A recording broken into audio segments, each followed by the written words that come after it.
welcome. I'm Robyn. And I'm Gil. And you're watching Rockin the the Love. Okay. We're so glad you're here. We are, but we really shouldn't do that together. Oh, okay. It feels very like Shamil, Shamazel. Like we're going to, break into. We're going to dance? Yeah, we're going to dance and break into the song. And that'll be fun. I think we should do that. All right, everybody. So since we're not going to dance right now, we are coming to you with a special show. This is a show that we've pre-recorded, so we had an opportunity to talk with a couple of very special guests. And you know them because they've both been here, and but they are our very dedicated listeners and friends. And so this is what happens if you sign up for our mailing list. You'll have the opportunity to get advance notice and special slots on our show. So make sure you sign up for the mailing list. Head to our website, check it out, rockinthelove.com. And be sure you go to our YouTube page and subscribe. More subscribers we get, the better we're able to get that out there and have people see it. So we just appreciate that. And of course, as always, feel free to comment and let us know what you think. Just know that from this particular show, we probably won't talk back. But we might. We might. We may be listening at the very same time, but not in the very same place because Gil is off to. I am going to teen camp. Apparently, I feel the need to go back, so I'm doing it again. God knows you'll do anything to keep from going forward. That's right. Why get ahead when you can retreat? That's what I say. So I'm headed off tomorrow on a plane, going to Oregon with 9 kids from locally to meet up with, I don't know how many other kids, 200, 300, I don't know, something like that. And we're going to have a fun week of teen camp. So there you go. And you all will emerge knowing yourselves more. Knowing ourselves more and needing a shower. So that'll probably be about it. And not needing to do teen camp again for a while, right? Yeah, once every 12 years. That's good. Yeah, it's good. That was the last one I did, I think, was 12 years ago. Woo! That's crazy. You're going to be super old on the next one. I know. I know. Okay. But get me a cane. So how's your week been? My week has been good and terrifying at the same time, as you well know. But it's been a good week. I'm excited. A lot's going on, and there's so much going on that I've wanted to stay in bed some of the time. Well, that's perfect because our theme of the month is freedom. Freedom. And freedom should be about doing anything you want on some level. Yes.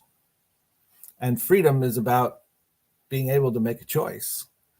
And when I get those places where I'm stuck and I don't want to move, I feel like I don't have a choice. And it's a reminder that I really do. And I have to choose. Otherwise, I don't choose. So that also gums up the muck with the family and with relationships and all that because I'm stuck. So today actually has been an unstuck day, and I'm excited about that moving forward greatly. I'm sure those teens will knock me into some kind of orbit, and I will come back refreshed and renewed and ready to go. So that's what I'm looking forward to. All right. So now, because I think we're going to get into probably some of those feelings and those thoughts, right, with Linda and John. But now it's time for, and here's the good news. Here's the good news. So what is the good news of the week? What a week. What a time. I mean, freedom. That is such a, to me, challenging subject. So what is the good news of the week? Well, I will say personally, a good news of the week is that I fixed the car and it's done. It runs and it's perfect. Yay! That's good. That's very exciting. Yeah, that is exciting because this goes right to freedom. When you're a loving spouse, giving your husband the freedom to do what he wants to do and thinks he can do, it's sometimes a little challenging to keep your hands off of trying to let him know really he's not a mechanic or he's not any number of things, but he always seems to come through and fix faucets and toilets and refrigerators and cars, but then he complains he doesn't have enough time to do what he wants to do. So I say, enough about us. Enough about us. So my good news for the week was it was really sweet. Where I teach kids drama, little kids, and one of the counselors at the summer camp was telling me that when they went around the circle and talked about what they liked best, like the majority of kids said drama, and that was so nice. That is great. It is great because I never feel like I'm really doing anything other than saying, Susie, no, listen, because Johnny, blah, blah, blah. It feels like I don't really feel like I'm teaching or getting them anywhere, but, it's that thing where you have to trust that my intention is set and I'm moving into it and I do play whatever game I play and somehow they take something away. Today I felt like that actually because what I was teaching them, there's this game we play that at the end of it, they've learned numerous things, but stage right, stage left, and center stage. And as I was telling them, because one kid was like, which way's right? And I was like, okay, everybody raise this hand, and they all raised that hand. I'm like, because they were facing me. And I'm like, this is your right hand. This will be your right hand for the rest of your life. If someone says turn right, you're going to turn towards that hand. Whatever you do, you're going to turn that way. And this one's your left. And I did. And I thought, they're going to remember that. Because I still have to sometimes go, okay, what's yours right? Okay, I write with my right hand. I was like, not that that's drama, but it can be if you don't know which way to go. Just saying. Got to be able to understand what you're doing. Okay. I wanted to add in something that we missed. Two big things that happened this week that were really, really fun. Good news. We had a friend come over on last Thursday because she was headed out to a plane to go to Disneyland because she had her last day at work and had retired that day.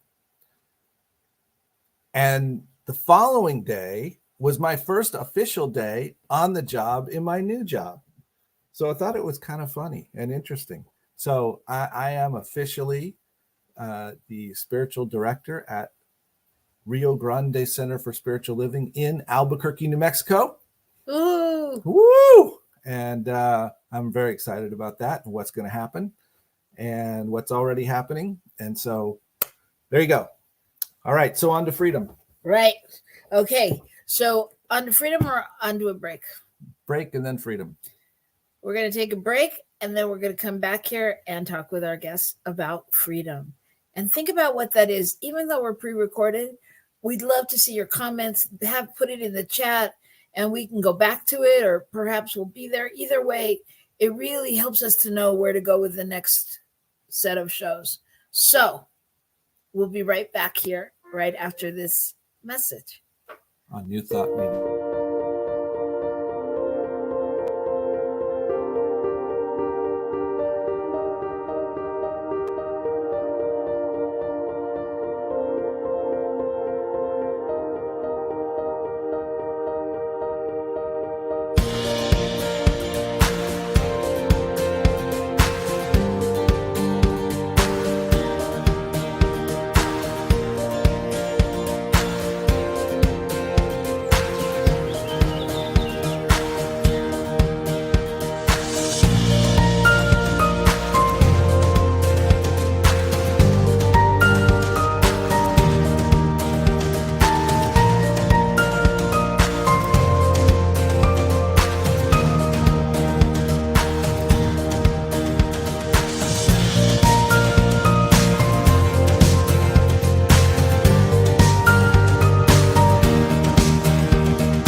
welcome back. This is Rockin the Love, and I'm Robyn. And I'm Gil.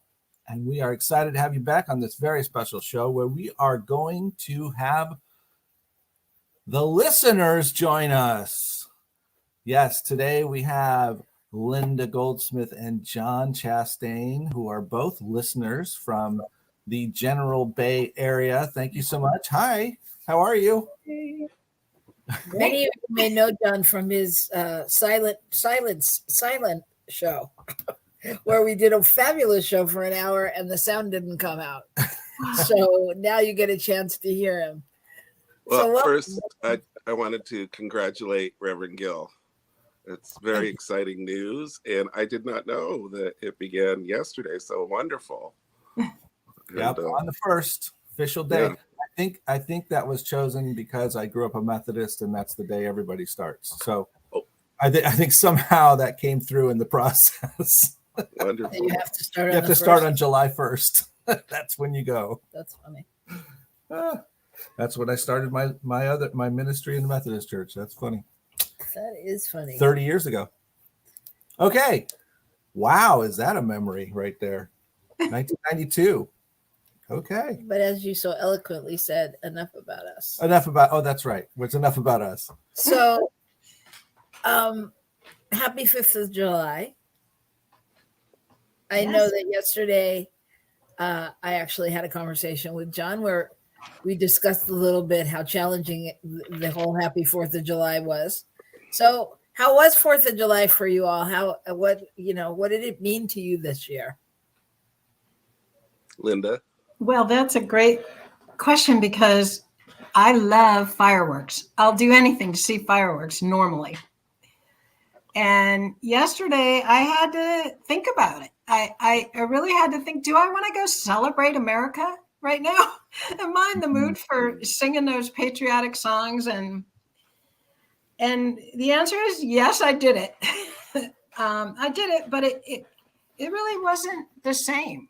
It feels a little empty. And I, as I was just telling Robyn and Gil before we started our show, I grew up right next to Highland Park, which is the scene of that shooting on the 4th of July. I spent a lot of time in that little town. It was right next to where I lived. And I woke up yesterday and that's the first thing I saw was the headline about it. And I was just, it's too close to home. When it starts to get really close to home, everything shifts. I'm not reading a news story. I'm really feeling it. And so it made it a little more challenging to feel great about our country. But I think it also makes me think about things like how often have I gone on the 4th of July to a barbecue and gone to fireworks and not really thought about what it means at all. You know what I mean? I've had a good time, but I've never really, this is our country. I'm honoring this is, I've never thought about it like I did yesterday. And so I think that's a good thing about what's going on in the world right now is it's forcing us to pay attention to what's important and what's real. So. Thank you, Linda. Thank you. Actually, I think I'm going to share this right now. And then, John, you can respond. I found something that Abraham Lincoln said, and I want to share it with you. We, the people, are the rightful masters of both Congress and the courts, not to overthrow the Constitution, but to overthrow the men who pervert the Constitution. And I thought that was really empowering and addressing some of, I think, what you were feeling, Linda, about our country a little bit. So I just wanted to share that. Yeah. Well, I have to say, I felt the same. I mean, it wasn't, I agree with you, Linda, that it wasn't something, I know it's not something that I've thought about every year. I mean, I've thought about it, but independent and blah, blah, blah. But, more in a way that I'm really glad people fought for us. And I'm really glad, whatever history lesson I had. And then, where's the burger kind of thing. but but yesterday it really was. It was like, how do I celebrate this? How do I celebrate this when I feel like so many, inequities are happening in the world? And specifically in our country, maybe, right? Yep. Yeah. And actually today I decided to wear my 4th of July shirt, but I had to think about it. Like I put it on and I decided, but I was like, can I wear this shirt? Because it's a red shirt with like this lacy flag on it. I'm actually wearing it. You just can't see it. And sorry. Okay, there it is. So, but I had to decide, and I was like, I looked at it and I was like, yeah, I'm wearing it, but I'm wearing it because, first I had to ask myself, do I believe in this country? And what does this country really mean to me? Because I can get super angry, and I can, there's many times when I haven't wanted to be part of this country. And, but I was like, yeah, the red I'm wearing because of the blood that's been shed. And the white in the flag makes it okay because it's the hope of the future. So I felt like I had like this really specific like reason, and it made me feel better about it. Not, you know what I mean? Wow. Well, John, did you have any better at 4th of July? We seem to be on a downer here today. Yeah, I too woke to the news of the shooting, and as a survivor of pretty horrific gun violence, my heart goes out to them. And I know that it's a long journey for anyone that got shot and survived. And I know it's a very long journey for the people who lost their lives and their family and friends. So I do want to acknowledge them. And also, I've just been feeling lately with a Supreme Court decision, which I thought was horrendous, that I always tell myself, how spiritually fit am I? And it seems like lately I've really been reaching for spiritual material to keep me in touch with spirit, because there are things for me that can derail me. So once I kind of moved through that energy, I got in touch with my sister Robyn, my spiritual sister, and we talked it out a bit. And it's wonderful when you have community when times are hard or stressful or upsetting to talk. And then I actually drove up to Glen Ellen and was with a bunch of people, some of whom I've known for 40 years, and had a wonderful small gathering. I mean, there were 15 or 20 people, but to me that's small. It's not a big, huge park. It was in somebody's garden. And it was really pleasant to sit around, eat this great food. All I had to do was bring a bunch of beverages, which was so easy. I was really grateful for that. And later on, we talked more about freedom. There was a wonderful CD that I had packed in my car, forgotten about. And they said, what do I listen to on this 50-minute drive? And it was a spiritual CD. And I was like, whoa, look at spirit tuning me up. So I'm really grateful.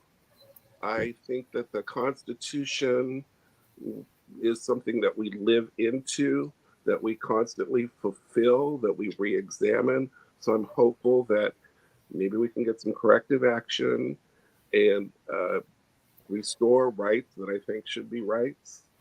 I don't know, but I'm also optimistic. That's kind of it in a nutshell. And I got to watch the fireworks with my mom on Channel 9. And we love to do that. And I'm like, if I can sit down and have my beverage and watch it on TV, that's great for me with my mom and my dad. So thumbs up for me. So let's talk about freedom. So we all know what's going on this week, and I can feel the heaviness in our heavy hearts around all of that. Oh, in a different context, what is freedom to you? What does it mean? I'm gonna read you the definition of it while you're pondering that. The definitions I found are the quality or state of being free, such as the absence of necessity coercion, or constraint in choice or action, liberation from slavery or restraint or from the power of another, independence. Can you that part about necessity? Can you reread that, because that was very powerful? The quality or state of being free, such as the absence of necessity, coercion, or constraint in choice or action. Thank you. That really goes to the heart of the tape I was listening to. See, that's how old I am. I say tape like cassette tape. It was a CD. Was it reel to reel? No. Just about. I mean, there was somebody reading a book in my back seat. That's how primitive. And it was actually from Lao Tzu, which is ancient Chinese wisdom. And that reminds me of Michael Beckwith with Ancient Wisdom, New Thought, Ancient Wisdom. Yes, A-Trek. And it was saying that freedom is when you, and that's why I had you reread it, is freedom from your addictions. And it wasn't talking about, I mean, it can include using smack or drugs, but it was talking about, do you have this rigidity which prevents you from being flexible and open? And I'm like driving past cows out in fields, and I was like, aha. Because if I'm rigid and I say all Republicans are giant you-know-whats, then I can't let any of their humanity in. And I cannot hear their argument, and I cannot look at what we share. And I think one of the reasons I use the political is because in discourse, in civil discourse, which I think we desperately all need, I know I need it, to remain civil and to remain open and listen is, I think, one of the tenets of our America. And so when I heard, do I suffer from addictions? Do I have to have it this way? Do I need to put this label or other? Because I know a lot of us know the other when we're othering. And I thought, isn't that beautiful that this man, 800 years ago, or whatever, was teaching us to go with the flow. And he said, the lower you have, let me see if I get this right, that, it can go anyway. What I'm eating, what I'm wearing, where I go in my day. So that, and I think that's beautiful, because that's like Reverend Gil going to another state and opening a ministry, and other people would have just said, oh, I'm not moving. And so in that freedom comes this beautiful experience that we may have no idea what it is. And I've always loved celebrating that in Science of Mind, to remove those attachments. And it also allows not only my freedom, but it gives freedom to other people around me and in community. And they talked on the tape a lot about community. So I think that's a big thing with it. So you don't have to necessarily have it or coerce other people or constrain them or constrain your own mind. So I think what you read, Robyn, was beautiful and spot on. That's my take on freedom. Okay. Yeah, go ahead, Linda. Well, I've been pondering this, and I realize when I think of my values in general, freedom hasn't really come up that often. And the reason I think that's true is because I've always felt free. I don't feel like I've lived in a way that I've been coerced or constrained by outside forces. But what I love, John, what you brought in, because it's all an inside job. I've definitely constrained myself. I've definitely made myself do things that I didn't want to do, for example. But so freedom is a more complex issue than I think most of us think about. And I do feel for the first time lately that my freedom to live in a democracy, to think that my vote is actually going to matter, that it's going to be, that when I put that envelope in the mail slot, it's going to show up somewhere on the other end correctly. and be counted. I mean, that is freedom that I've taken for granted all this time. And maybe I've taken a lot of other freedoms that I've been given for granted. And that's what I'm sort of saying, is that I'm reevaluating everything, because I didn't feel the need to pay attention so much before. And maybe that's how we got into this state in the first place, because a lot of people haven't been paying attention for a really long time. Yeah. That's a great point. I think that's a great point. It's very easy not to pay attention, if you will, especially when there's a level of freedom that we believe we have, and we also really have. Mm. Allows us to pretend that there aren't other issues or there aren't other questions. And I think the other big thing about that is how is freedom distributed? Yeah. It's very different. Is my looking at freedom and saying, I'm not coerced, I can now make my choices and I can do this. How does that differ from John's ability to do that, or from someone else's ability to do that? I think that's a great point. And I think, if we dig a little deeper and we break it down into the perceived groups of like religion and sexuality, and, as a gay person, as an African-American person, as a Jewish person, as, whatever some of those things that seem to be a boundary or I don't even know what to call it, but I mean, that's where it seems like a lot of times we come up against our freedom, or I hear people come up against their freedom.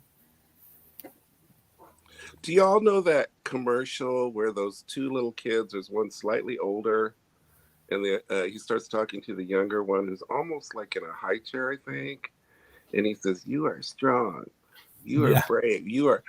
I wish we could include that here, but it makes me think too, are we empowering others' freedom?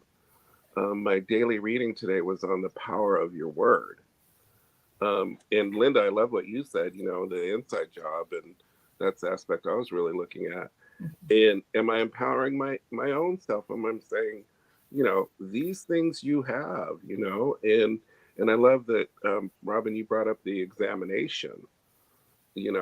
Are we examining? Are we reviewing? Are we looking at, and using all the, like AARP has this, all these assets when you're a member, and I just flip over that. And the other day I looked at that page without just flipping over it in the magazine. I was like, whoa, you can get a discount here, and you can get this free ride, and you can, I was like, wait, oh. So if we review our freedoms and freedom of speech and various things, we might find some goodies that we really haven't been enjoying, or some ways to kind of rearrange things so they're not.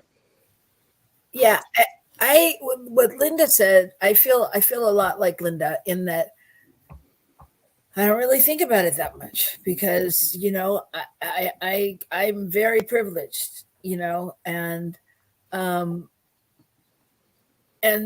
yet when you stop and think, we all have, I mean, when you think about freedom within a relationship, like your job, what kind of freedom do you have there? Your relationship. And what does that really mean in a committed relationship? And what does freedom look like? Monogamy, like how do we look at how, when we because like Linda said, I really haven't had to look at it in that way. Because nobody was really abusing my freedom to a point that, was painful anyway. Mm-hmm. So it's like, but like, so how about in a relationship? Like, how do you have freedom in a relationship? And, or is it important to have freedom in a relationship? And how do you maintain freedom in a relationship? These are such good questions. I think that we should think about them and come back right after a commercial break. right here on New Thought Media Network. Okay. Well, I surprised my producer.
Thank you, Center for Spiritual Living Denver, for your continued support.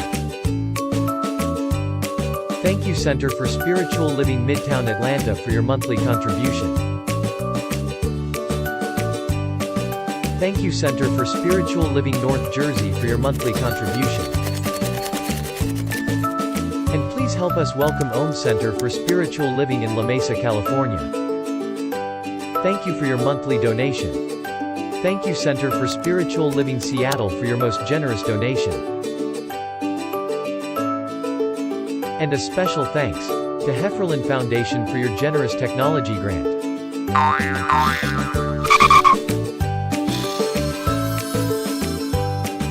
And Suze Ajit, thank you for your very generous donation.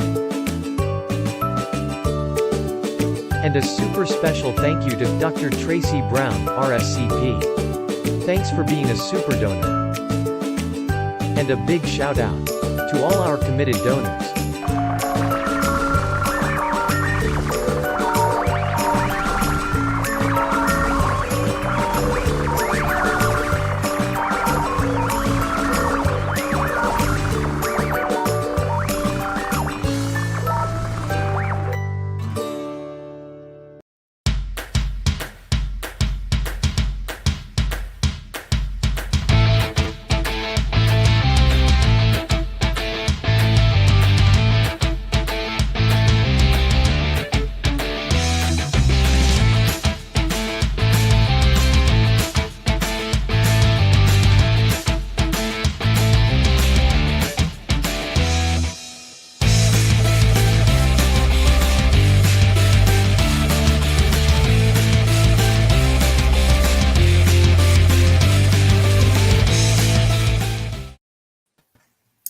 Welcome back to Rockin the Love. I'm Robyn. And I'm Gil, and we're here with our guests, John Chastain and Linda Goldsmith, and we are having a good time. I wanted to just introduce a quick quote from Voltaire before we head into our next section. He says, "It's difficult to free fools from the chains they revere." I thought that was a great quote about freedom and kind of went back to what you were talking about earlier, John. So anyway, so we were wondering about how or what does it mean, or what is the thing about freedom in a relationship? What is that really? How do we navigate that with whomever? And yeah. Sorry, my head was having a conversation without you. Yeah. Well, I just think it's such an interesting topic because sometimes freedom sounds like something you want, you have to have, it's your right. And other times it's like, I don't want all that freedom. Right? Other times it can be super, super scary, you know? It's like, so I think like our definition, especially like in a relationship of freedom, is so important because, you know, if you're still defining freedom like our teenage children, well, that means you don't want any obligations. You don't want to take responsibility for anything. You want to be able to do whatever you want. Don't have to worry about anything. Just do what you want. Yeah. And whereas when you get a little more adult, it begins to mean a little bit more, Well, to some, not to all of us. Well, for me, it's funny, Robyn, you were just saying that it can be a little scary. I was thinking during the break that for me right now in my life, I have made some transitions in that I am not officially working at the moment, and I've always worked, and I think I'm retiring. I'm not sure yet, but I think I'm going into that phase, and I have no work to work on right at the moment. So, and also for years, I was a caregiver to my father who has passed. And so now what, and what I think about in this time is, I asked myself, why am I here? This is a really important time to be alive. How did I choose this? And so I have this life now to create at my stage of life. I get to create. I have the freedom to create whatever I want to be and how I want to be in the world. And yet that's kind of scary.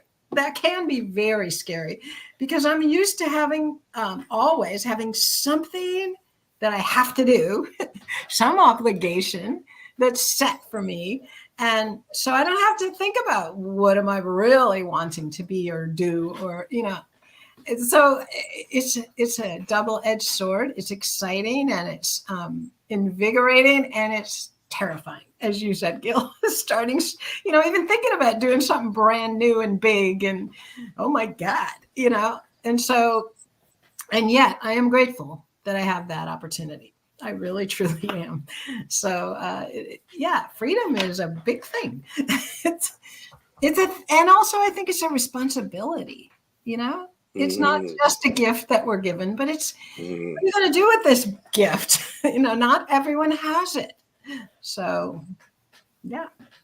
Yeah, Linda, just note, I was feeling you as you were saying that because I was realizing that, you like you said, you're sort of moving into this semi-retirement stage, a space where you have all the space you need to create what you want. You have all that freedom, right, to do what you want, blah, blah, blah. And then you're thinking, like, what am I going to do? Yeah. And I realized that was a piece of what was going on for me this week. I'm moving into a space where I have everything I want. I wanted to be in this position where I could serve in this way and have a church and be, have a center and be a part of it and really offer my leadership and all those things and have a lot of influence on how it goes. But I'm like, but now what do I do? Wow. There's that certain part where you go, oh, I have a lot of choices. I have a lot of freedom, and I think that's an interesting thing. I think we all hit that point at different points. Yep. I like to use I need to read this book because I always refer to the title, but it's Before Enlightenment, Chop Wood, Carry Water. After Enlightenment, Chop Wood, Carry Water. And there are certain things that I have to do with my day that I need to do. I mean, unless I want to be unkempt and homeless. And that's not a choice for me. I don't think.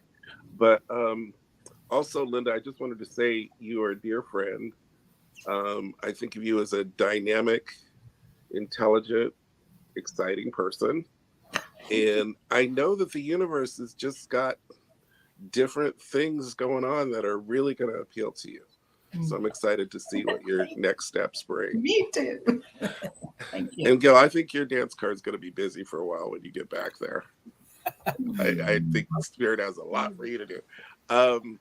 And I'm also, during the break, I was thinking about tools. And I loved coming to Science of Mind and studying to be a practitioner and being a practitioner for about 5 or 6 years. And learning tools. visioning and meditation I want to talk about, because when I don't know, I'm like, where's spirit? Spirit is in meditation for me, or sitting quietly in the garden. And I don't mind, if I don't know what to get at the grocery store, I sit out in my car. And I don't necessarily close my eyes and everything, but it's a meditation. Okay. And it grounds me and centers me. And like I said earlier on, I feel like almost a desperate need because of some of the ugliness that we're seeing, some of the sheer ugliness. And in that, it's like, well, do I go to a meeting? Do I go protest gun violence? Do I go show up? And they're wonderful books. One of my things since I retired early is I go to the Albany Library. And right now I'm reading Free Speech, a history from Socrates to social media. And when I was running my gardening company, I had no time for that. And so I look at these issues that bother the heck out of me, and I go get the latest book written by some pretty amazing, usually spiritual or religious people that really care. And that's, I have the freedom now to go do that and to use that gift of our tax dollars in the library. And I'd love to be able to come back to center. And I watch y'all's program because it grounds me on Wednesdays. And you guys scratch. You're like, well, how are you doing? And have you thought about this question? And I love I'm like, ooh, it's good scratch. Because then I don't go flatline, which I can do. I don't get on the flat line and it's a Wednesday. So I love that about you guys. And Thank you. Yeah, and I it's exciting for me to see anybody come to a center or listen to a service and figure out, you know what, I'm going to try that out. You know what, I've never done that. And that Voltaire quote, it's like, am I being a fool? Am I so attached? And I wanted to say one more thing on freedom. I think freedom does need to be married with some kind of inner wisdom, so we don't run amok and think it's a good use of freedom. It's like, well, what am I? And Linda, you seem to have that wisdom. I think you are going to marry that with your new freedom. Anyway, I'm out. I'm Robyn. No, I think those are really great points, John. I think how can we define a freedom in 60 minutes? We can't.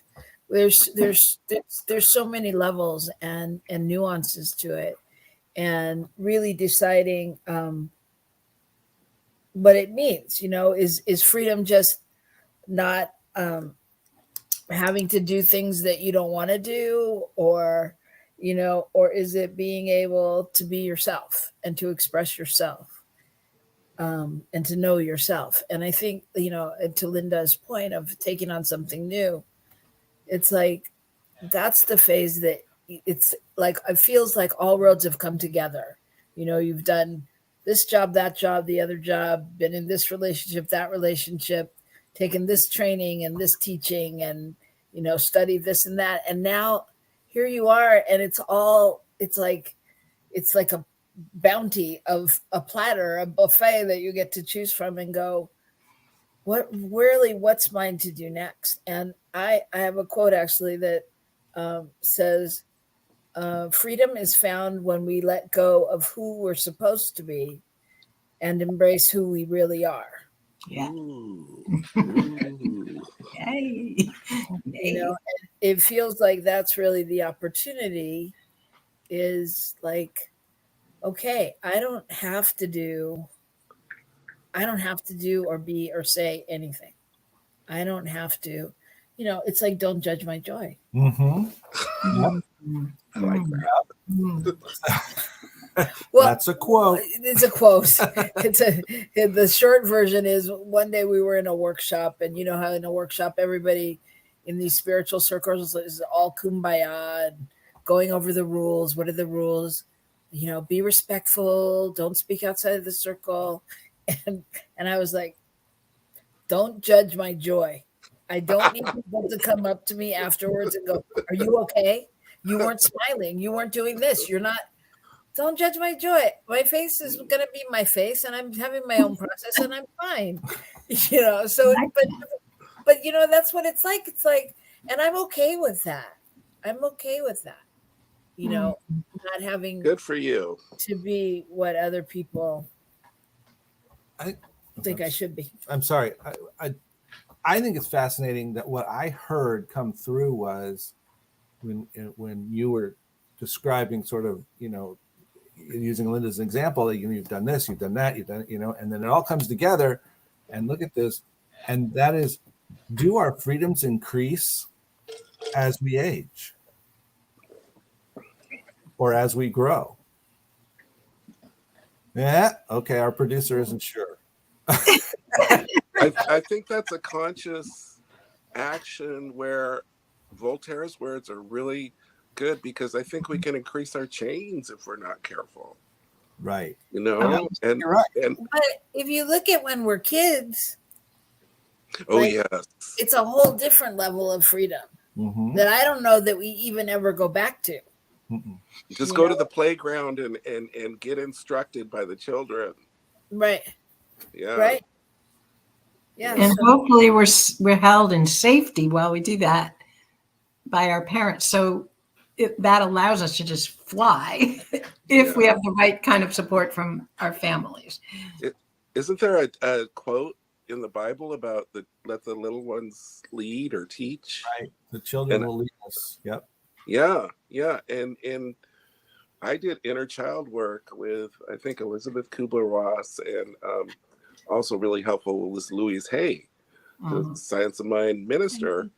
And when I first encountered my inner child, it was in my mid-30s, I think. And that poor little boy was all curled up inside me and sad and wounded. And I went, whoa. And it was so potent and so powerful. And I rediscovered play. And I think that's all, that's another inner, releasing those chains or those pains or those things, like you were saying, Linda, the inner work. Well, I just got a call while I've been sitting here from my sister. And I think it's such a good example in my own life of releasing judgment. My sister has been in Scientology, and I have some very negative feelings about Scientology. I do. And part of the reason I have them is because as she got into it with her husband, she pushed me away because I wasn't into it. And we've had a very difficult relationship for a long time. And recently she's gone more into it. She's been studying, and she's gone to different centers and in the country to study and to become more and more involved in it. And I've had to make a choice. Am I going to judge her and tell her, don't do that with your life? Or am I going to just support her? Just say, whatever it is that makes you feel more whole, do it. And what's happened is I chose to support her, which is amazing to me when I look at it, because that has not been my path up until now. And now she's calling me for advice. We have a much better relationship than we've had since we were kids. Well, even when we were kids.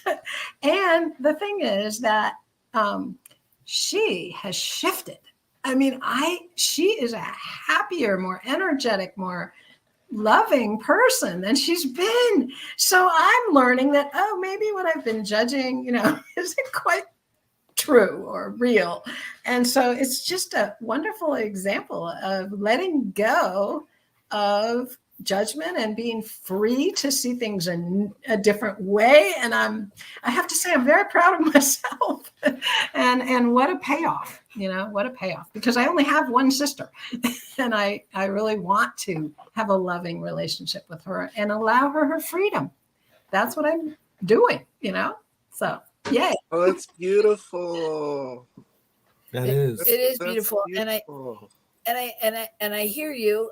And I hear you giving, credit to your sister and all of that. And I have to say, and to you, Linda, I mean, I know you gave credit to you, but also when, you're saying, and she's happy and she has all this space and she's blah, blah, blah. So do you, because you're not worried about whatever. You're not holding on to that thought so tight Yeah. that you can't be with her fully, And I think that's really important. I think it's really important. I think that's, because there's so much. Again, we haven't even talked about freedom from ourselves, right? Freedom from our negative critics, freedom from the voices we hear, freedom from our parents or whoever down the line told us, don't do it that way. You shouldn't do it that way. It doesn't look like that, And I think like for you to let go of something like that and just be able to show up, you not only have given her the space, but you've relinquished the space for yourself. Yeah, absolutely. Yeah, I used to worry about her. Like, no, she's making a choice. She's a big girl. Yeah. Even though she's my little sister, she's a big girl. She knows what she's doing for her life. And yeah, it feels really good actually to know that. And I think that is one of the things that as an adult, we get to, we have a little bit more control over our freedom in that way, because we do get to make conscious choices based on our experiences. And I have another quote that says, the secret to happiness is freedom, and the secret to freedom is courage. Oh, Great quote, Robyn and Gil. Yeah. And that's kind of what was going through my head, Linda, as you were sharing, was how much freedom we have to allow ourselves in order to be in relationship. We have to allow ourselves to let go of so much and to be open to so many things to really continue to be in relationship. And for, as we do that, we allow others to do the same, right? They suddenly, and suddenly we're not tied into what we think is right. We're not, because we're not judging it the same way. They're different. And that's okay. And that's okay. Maybe they're not that different than they were before, but we perceive them totally different than we did before. So and I want to tag on at the 4th of July barbecue yesterday. I had a viewpoint, and one of my dear friends, she said, well, I think that's a oversimplification, and and I just, well, I don't, and I got into it with her. It didn't get real heated, but I had to use the restroom, and I thought on the way, and I thought, what's important here? Because and then she kind of, after a few exchanges, she had to get up, and I was like, maybe you ought to, say something, because she's important. Your viewpoint is somewhat important, but she's important. She's a friend, and I love her. So later on, I said, I'm sorry if I was like, and she goes, oh no, you were fine. So whether that was true or not, but I thought when I was younger, I would be like, what's really important is that I make my point, and I don't care who I, verbally hit over the head. It's like, no, ew, who cares? Who cares? And what mattered was the love of this friend. Yeah. And I wanted to convey that to her. So I did it. Yeah. So there's so many levels to it, to this freedom conversation and how it shows up. Mm-hmm. Yeah. And you were describing having, you allowed yourself to be free enough to make the choice. Yeah. I was like, you've always had that freedom, but it wasn't attached to that. Like before, I would have been attached to that viewpoint. Yep. Yep. So, just really quickly, we're about to close out. I wanted to share something Van Gogh said that says, none are more helplessly enslaved than those who falsely believe they are free. Ooh. And I think that's the thing. When we go through and we're not really paying attention and we think we're making these great decisions based on all the facts and all the things, but in reality, we're not allowing ourselves to be free to really look at it. then we're closed off. Hmm. So that's our initial take on freedom this month. Woohoo! There'll be lots more to come. So stay with us.